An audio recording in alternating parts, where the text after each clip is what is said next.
Bonjour à tous et à toutes, ça fait un méchant bout de temps qu'on ne s'est pas vu. Ce matin, je voulais vous faire la présentation de ma trousse de premiers soins, comme le titre l'indique. Dans le fond, au mois de janvier, j'ai suivi un cours de premiers soins en milieu de travail, qui est la formation que la CNESST au Québec va demander pour un certain ratio de travailleurs. Donc, j'ai eu la chance de suivre le cours. Et puis, je me suis mis à regarder ça, puis je trouvais que les trousses déjà construites qui sont disponibles sur le marché sont cheap. Je m'explique. Le matériel, souvent le boîtier ou l'enveloppe va être correct aussi, mais le matériel qui est à l'intérieur, j'aime pas ça. Des plasteurs très très de base qui collent à moitié pas ou des trucs qu'on sait pas exactement à quoi ça sert. Fait que j'ai décidé de monter moi-même ma trousse pour être capable de répondre de plus efficacement possible à ce qui pourrait arriver dans le fond, durant un quart de travail. Je fais une présentation rapide. Dans le fond, premier niveau, j'ai ça ici que je garde toujours sur moi, qui est un ancien étui d'écouteurs Bluetooth. Très très peu de matériel à l'intérieur, mais c'est ce qui serait le plus utile dans un moment urgent. Ensuite, sur mon sac à dos, directement, j'ai un garrot artériel, comme ça, qui permettrait d'appliquer une compression pour stopper, écraser une artère, pour arrêter une hémorragie très très sévère. J'espère ne jamais avoir à m'en servir. Ensuite, dans la pochette ici, de mon sac à dos, des pastilles de glucose. Je ne suis pas diabétique, mais si jamais quelqu'un, ça pourrait être utile. Après ça, j'ai mon premier niveau de trousse, le premier soin. Et puis après ça, ce qui nous mène à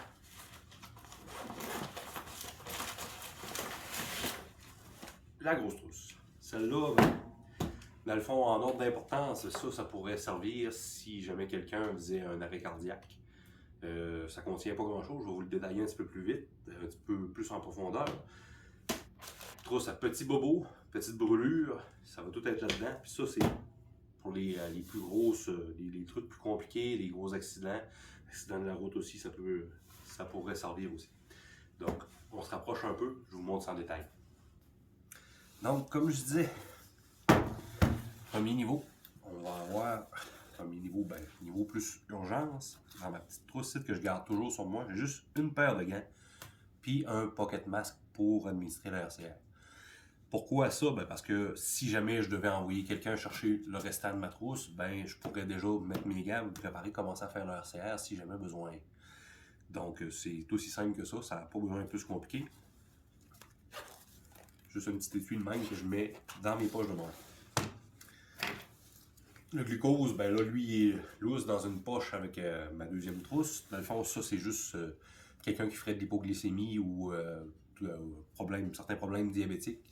On pourrait régler ça assez rapidement avec ça.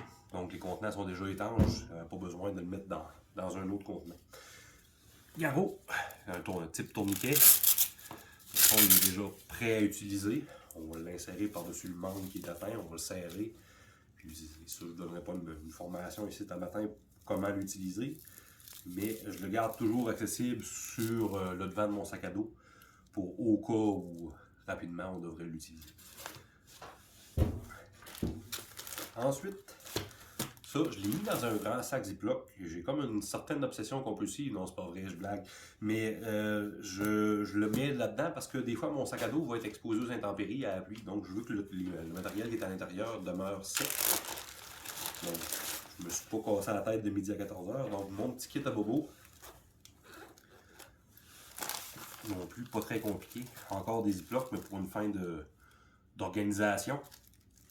Des pansements, tout ce qu'il y a de plus simple, dans le fond, un peu de toutes les grandeurs, de tous les types. De l'autre côté, on a ici, ça c'est des lingettes désinfectantes, de l'alcool, il y en a qui sont avec la bétadine, je crois. Puis quelques gaz pour être capable juste de nettoyer ou commencer à faire un pansement, des petits formats, juste un peu. Matériel, puis ça aussi, c'est de l'onguent pour traiter des brûlures. Ça arrive assez régulièrement. Moi, de métier, je suis soudeur, donc ça arrive régulièrement les brûlures dans mon milieu de travail. Donc, c'est pas de quoi qui est très, très onéreux, mais on peut se permettre d'en garder à portée de main.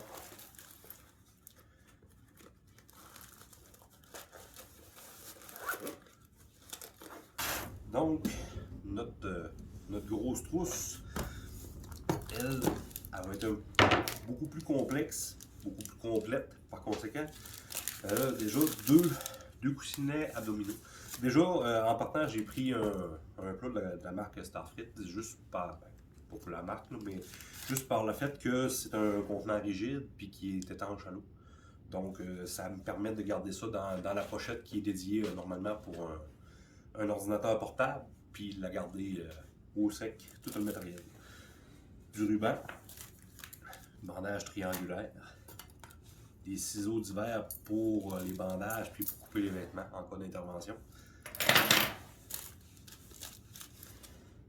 Des cotons-tiges, des paires de gants, un second tourniquet au cas, bandage élastique. Ici, j'ai deux trucs de naloxone qui sont pour être utilisés en cas de surdose d'opioïdes. J'ai jamais été confronté à ça, mais c'est disponible en pharmacie ici au Québec notamment. C'est gratuit. Vous en faites la demande et puis on vous la remet.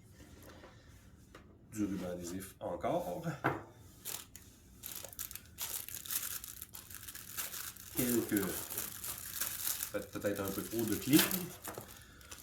Une serviette sanitaire, c'est niaiseux, mais ça peut servir de pansement compressif au besoin.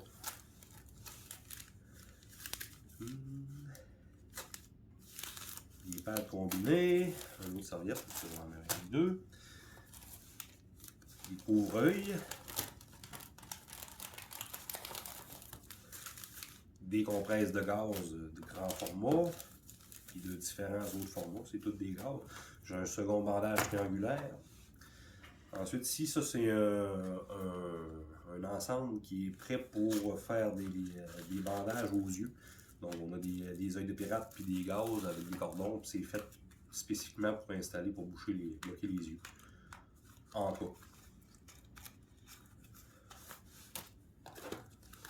Pansement compressif, ici j'en ai deux, puis j'en ai même d'autres ici.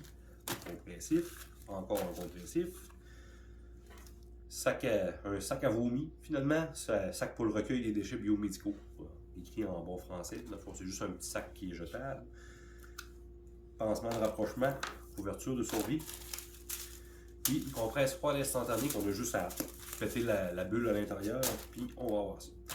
Ça, c'est ce que je pense qui serait, même s'il y a quand même beaucoup de matériel dans mon kit, c'est ce que je pense qui serait le plus adapté à la plupart des situations urgentes, mettons. Ça va être plus un kit qui va être pour les traumas.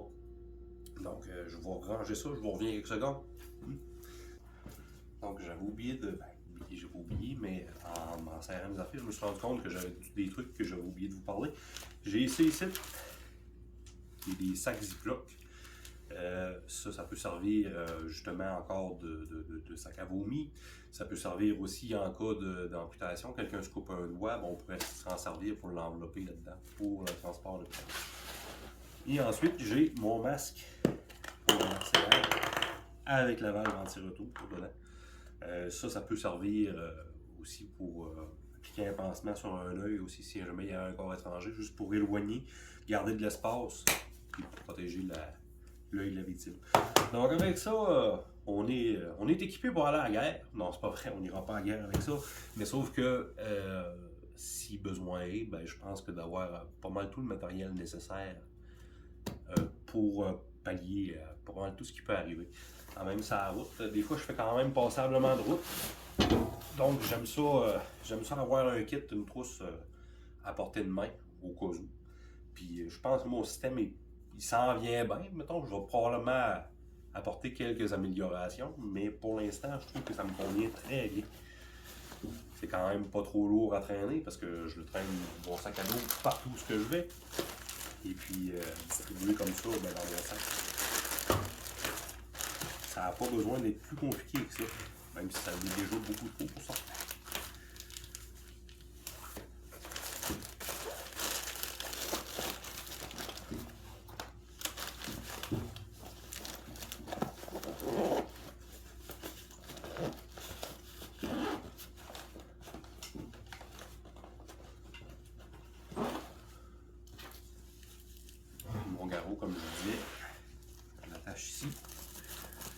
après mon sac à dos.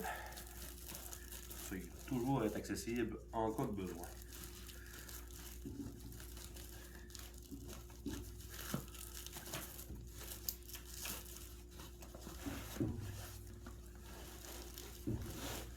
Toujours bien serré. Et voilà. Ça me laisse quand même de la place pour le restant des trucs que je traîne avec moi. La place pas que c'est dans ma poche. C'est réglé.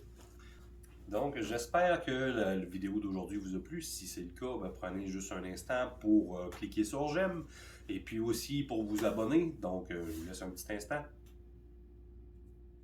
Maintenant que c'est fait, vous avez appuyé sur la petite cloche aussi pour avoir les notifications.